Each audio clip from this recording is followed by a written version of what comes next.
A Dog's Tale by Mark Twain. Chapter 1. My father was a St. Bernard. My mother was a collie. But I am a Presbyterian. This is what my mother told me. I do not know these nice distinctions myself. To me, they are only fine, large words meaning nothing. My mother had a fondness for such. She liked to say them, and see other dogs look surprised and envious, as wondering how she got so much education. But indeed, it was not real education. It was only show. She got the words by listening in the dining room and drawing room when there was company, and by going with the children to Sunday school and listening there. And whenever she heard a large word, she said it over to herself many times, and so was able to keep it until there was a dogmatic gathering in the neighborhood. Then she would get it off, and surprise and distress them all, from pocket pup to mastiff, which rewarded her for all her trouble. If there was a stranger, he was nearly sure to be suspicious, and when he got his breath again, he would ask her what it meant, and she always told him. He was never expecting this, but thought he would catch her. So when she told him, he was the one that looked ashamed, whereas he had thought it was going to be she. The others were always waiting for this, and glad of it, and proud of her, for they knew what was going to happen, because they had had experience. When she told the meaning of the big word, they were all so taken up with admiration that it never occurred to any dog to doubt if it was the right one. And that was natural, because, for one thing, she answered up so promptly that it seemed like a dictionary speaking. And for another thing, where could they find out whether it was right or not? For she was the only cultivated dog there was. By and by, when I was older, he brought home the word unintellectual one time, and worked it pretty hard all the week at different gatherings, making much unhappiness and despondency, and it was at this time that I noticed that during that week she was asked for the meaning at 8 different assemblages, and flashed out a fresh definition every time, which showed me that she had more presence of mind than culture, though I said nothing, of course. She had one word which she always kept on hand, and ready, like a life preserver, a kind of emergency word to strap on when she was likely to get washed overboard in a sudden way. That was the word synonymous. When she happened to fetch out a long word which had had its day weeks before, and its prepared meanings gone to her dump pile, if there was a stranger there, of course it knocked him groggy for a couple of minutes. Then he would come to, and by that time she would be away downwind on another tack, and not expecting anything. So when he'd hail and ask her to cash in, I, the only dog on the inside of her game, could see her canvas flicker a moment, but only just a moment. Then it would belly out taut and full, and she would say, as calm as summer's day, "It's synonymous with supererogation," or some godless long reptile of a word like that, and go placidly about and skim away on the next tack, perfectly comfortable, you know, and leave that stranger looking profane and embarrassed, and the initiated slatting the floor with her tails in unison, and their faces transfigured with a holy joy. And it was the same with phrases. She would drag home a whole phrase, if it had a grand sound, and play it 6 nights and 2 matinees, and explain it a new way every time, which she had to, for all she cared for was the phrase. She wasn't interested in what it meant, and knew those dogs hadn't wit enough to catch her anyway. Yes, she was a daisy. She got so she wasn't afraid of anything. She had such confidence in the ignorance of those creatures. She even brought anecdotes that she had heard the family and the dinner guests laugh and shout over, and as a rule, she got the nub of one chestnut hitched onto another chestnut, where, of course, it didn't fit and hadn't any point. And when she delivered the nub, she fell over and rolled on the floor and laughed and barked in the most insane way, while I could see that she was wondering to herself why it didn't seem as funny as it did when she first heard it. but no harm was done. The others rolled and barked too, privately ashamed of themselves for not seeing the point, and never suspecting that the fault was not with them, and there wasn't any to see. You can see by these things that she was of a rather vain and frivolous character. Still, she had virtues, and enough to make up, I think. She had a kind heart and gentle ways, and never harbored resentments for injuries done her, but put them easily out of her mind and forgot them. And she taught her children her kindly way, and from her we learned also to be brave and prompt in time of danger, and not to run away, but face the peril that threatened friend or stranger, and help him the best we could without stopping to think what the cost might be to us. And she taught us not by words only, but by example, and that is the best way, and the surest, and the most lasting. Why, the brave things she did, the splendid things. She was just a soldier, and so modest about it. Well, you couldn't help admiring her, and you couldn't help imitating her. Not even a King Charles spaniel could remain entirely despicable in her society. So, as you see, there was more to her than her education. Chapter 2. When I was well grown, at last, I was sold and taken away, and I never saw her again. She was broken-hearted, and so was I, and we cried.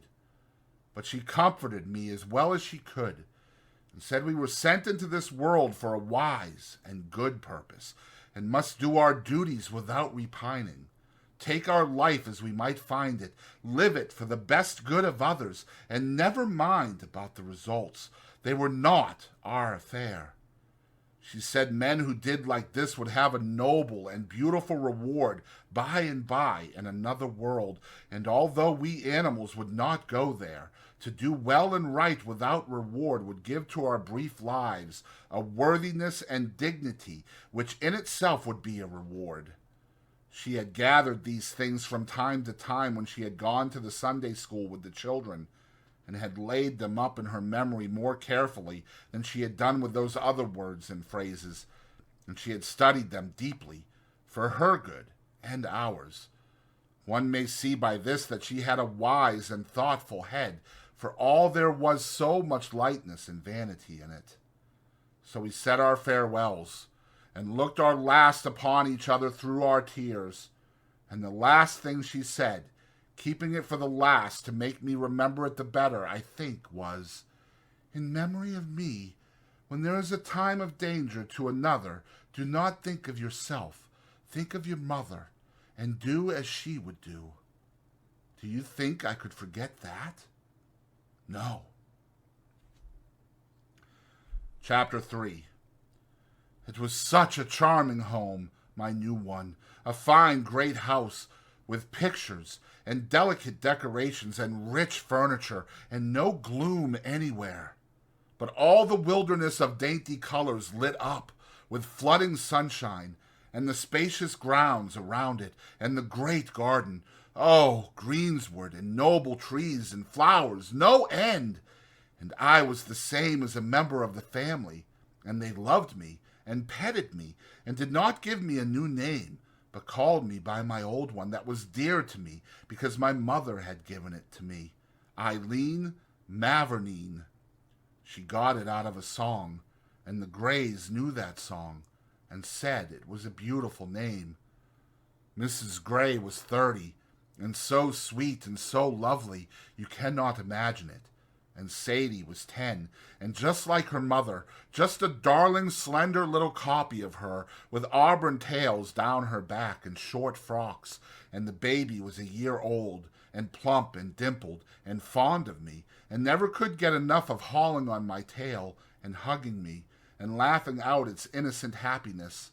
And Mr. Grey was 38, and tall and slender and handsome, a little bald in front, alert, quick in his movements, businesslike, prompt, decided, unsentimental, and with that kind of trim, chiseled face that just seems to glint and sparkle with frosty intellectuality. He was a renowned scientist. I do not know what the word means, But my mother would know how to use it and get effects. She would know how to depress a rat terrier with it and make a lap dog look sorry he came. But that is not the best one. The best one was laboratory. My mother could organize a trust on that one that would skin the tax collars off the whole herd. The laboratory was not a book or a picture or a place to wash your hands in, as the college president's dog said. No, that is the lavatory. The laboratory is quite different and is filled with jars and bottles and electrics and wires and strange machines. And every week other scientists came there and sat in the place and used the machines and discussed and made what they called experiments and discoveries. And often I came too and stood around and listened and tried to learn for the sake of my mother and in loving memory of her, although it was a pain to me, as realizing what she was losing out of her life and I gaining nothing at all, for try as I might, I was never able to make anything out of it at all. Other times I lay on the floor in the mistress's workroom and slept, she gently using me for a footstool, knowing it pleased me, for it was a caress. Other times I spent an hour in the nursery and got well tousled and made happy. Other times I watched by the crib there, when the baby was asleep and the nurse out for a few minutes on the baby's affairs. Other times I romped and raced through the grounds and the garden with Sadie till we were tired out, then slumbered on the grass in the shade of a tree while she read her book. Other times I went visiting among the neighbor dogs, for there were some most pleasant ones not far away, and one very handsome and courteous and graceful one, a curly-haired Irish setter by the name of Robin Adair, who was a Presbyterian like me, and belonged to the Scotch minister. The servants in our house were all kind to me and were fond of me, and so, as you see, mine was a pleasant life. There could not be a happier dog than I was, nor a gratefuler one. I will say this for myself, for it is only the truth. I tried in all ways to do well and right, and honor my mother's memory and her teachings, and earn the happiness that had come to me as best I could. By and by came my little puppy, and then my cup was full. My happiness was perfect.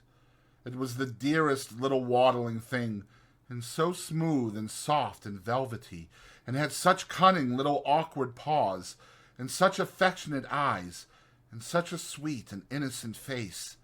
And it made me so proud to see how the children and their mother adored it, and fondled it, and exclaimed over every little wonderful thing it did. It did seem to me that life was just too lovely to...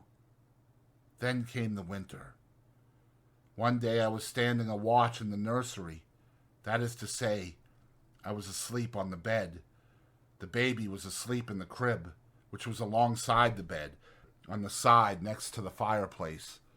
It was the kind of crib that has a lofty tent over it made of gauzy stuff that you can see through. The nurse was out, and we two sleepers were alone.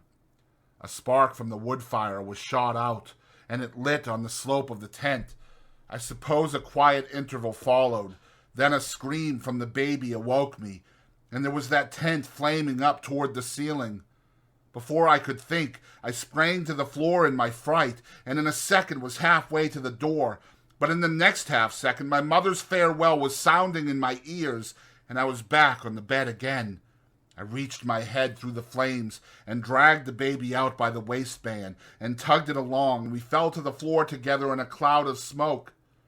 I snatched a new hold and dragged the screaming little creature along and out at the door and around the bend of the hall, and was still tugging away, all excited and happy and proud, when the master's voice shouted, "Begone, you cursed beast!" And I jumped to save myself, but he was furiously quick and chased me up, striking furiously at me with his cane. I, dodging this way and that in terror, and at last a strong blow fell upon my left foreleg, which made me shriek and fall, for the moment helpless. The cane went up for another blow, but never descended, for the nurse's voice rang wildly out, "The nursery's on fire!"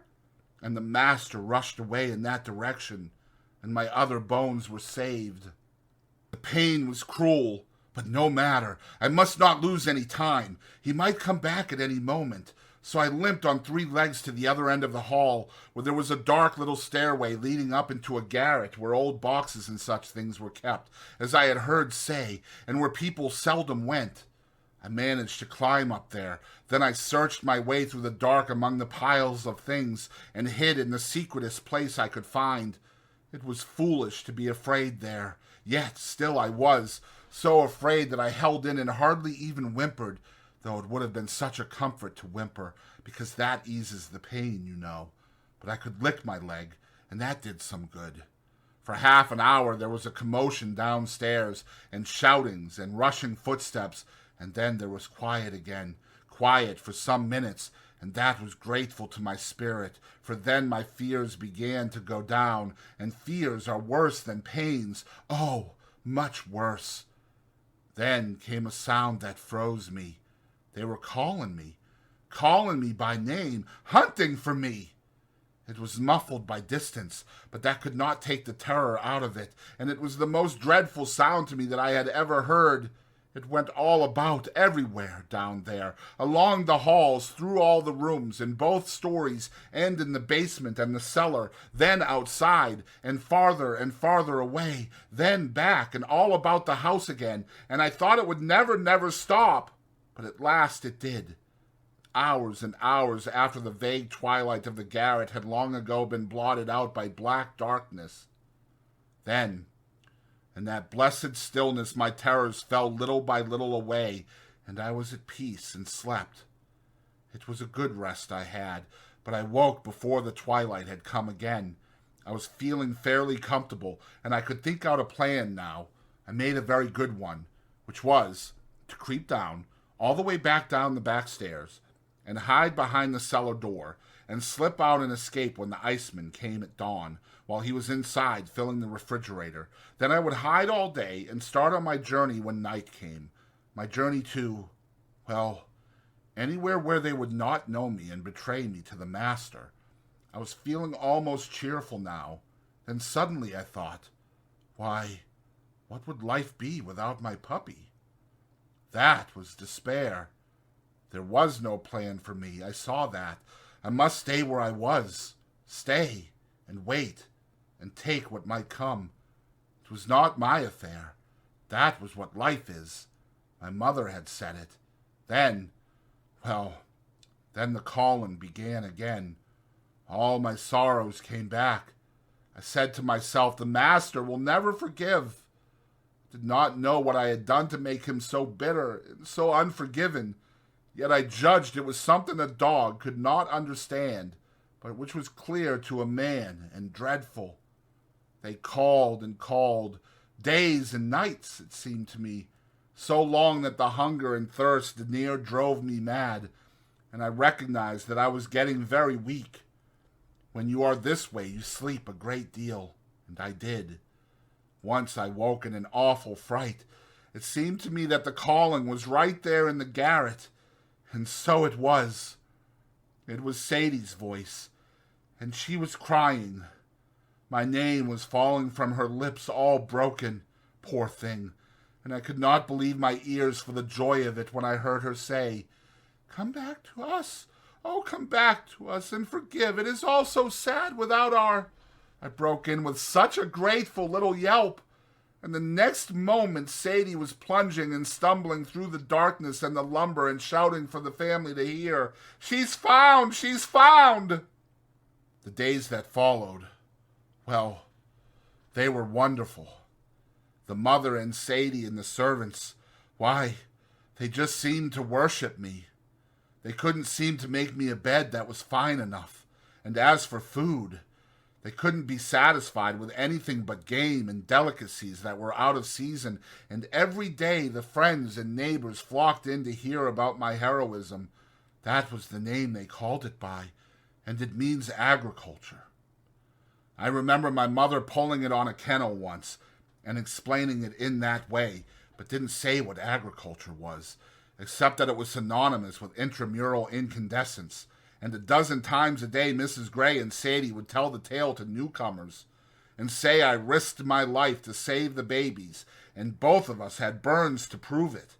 And then the company would pass me around and pet me and exclaim about me, and you could see the pride in the eyes of Sadie and her mother.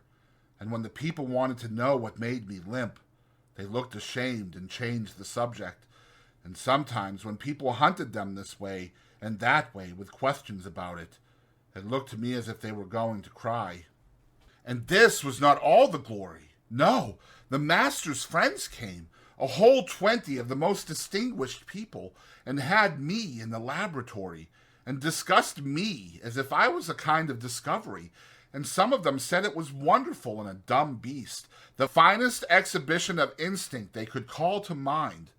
But the master said, with vehemence, "It's far above instinct, it's reason, and many a man, privileged to be saved and go with you and me to a better world by right of its possession, has less of it than this poor silly quadruped that's foreordained to perish." And then he laughed and said, "Why, look at me. I am a sarcasm, bless you, with all my grand intelligence.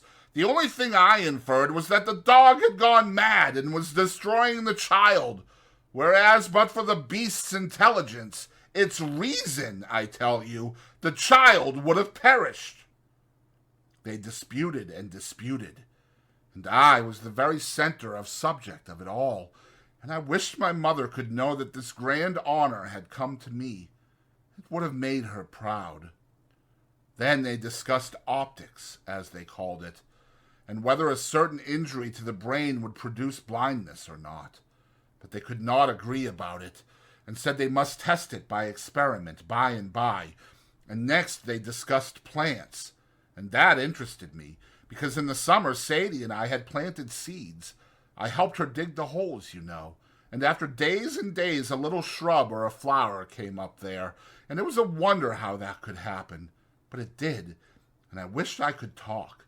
I would have told those people about it and shown then how much I knew, and been all alive with the subject. But I didn't care for the optics.